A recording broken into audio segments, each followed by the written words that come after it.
मेरे मामा सब आर्मी में थे, मैं अकेला इस फील्ड में निकला है, मुझे ये चीज़ अट्रैक्ट करती थी। ये कहाँ तक सही है सर?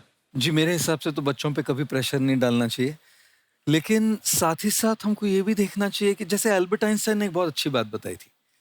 अगर एक खरगोश हो, एक बंदर हो, एक हिरन हो, एक शेर हो और एक मछली हो, उन सब को आप एक कतार में खड़ा कर दीजिए और उन सब के लिए एक ही टेस्ट हो कि आप पेड़ पे सब लोग कैसे चढ़ पाए। वाक़ई। अब सबको एक टेस्ट कैसे दिया जाए? मछली तो आत्महत्या कर लेगी सोच के कि मैं तो कोई पास ही नहीं होंगी। ये मछली कैसे पेड़ पे चढ़ेगी? राइट। लेकिन कई बार ऐसे हो गया ना कि एजुकेशन सिस्टम ऐसी बनी है कि बस ग्रेड्स हो गए, सब्जेक्ट्स पढ़ने हैं, Right. जो भी किया है और वो भी जरूरी है। लेकिन वो करते करते बच्चों के जो इंटरेस्ट है, बच्चों की जो पैशन है, उसमें उनको एनकरेज करना बहुत ज्यादा जरूरी है। एक पिताजी एक बार अपने बेटे को ऐसा चाटा मारे जोर से, तो पड़ोसी ने पूछा क्यों मार रहे जी? बोला कल रिजल्ट है इसका। कल रिजल्ट। तो बोले रिजल्ट कल है ना साहब, तो आज क्यों मारने? कल बाहर गाँव जा रहा हूँ, कल का काम आज निपट के करता हूं।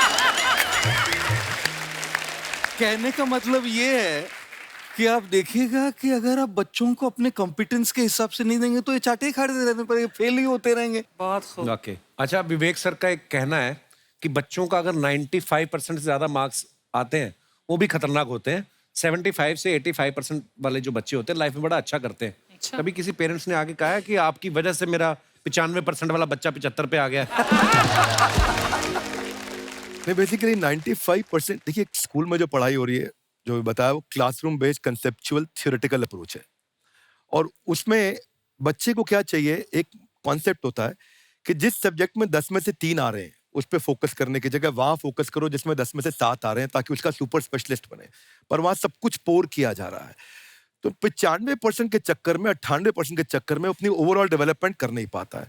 और ये पुराने पैटर्न्स के कारण हमारे यहाँ बच्चे डेवलप नहीं हो रहे हैं। और पैटर्न्स इतने मजबूत हैं, तो मैं ये लोगों को बोलता हूँ कि बच्चे को जो उसको आता है, जो उसको भाता है, जो बाजार चाहता है, जब इनका कॉम्बिनेशन बन जाता है तो बच्चा इतना सफल हो जाता है कि उसके मुकाबले कोई और खड़ा नहीं हो पाता। क्या बात है, बहुत अच्छी बात।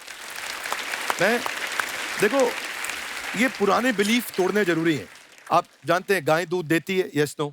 नो, गाय दूध नहीं देती, गाय का दूध निकालना पड़ता है। ये पुराना पैटर्न है भाई। ऐसे ही कामयाबी, सफलता अपने आप नहीं मिलती है, वो भी निकालनी पड़ती है।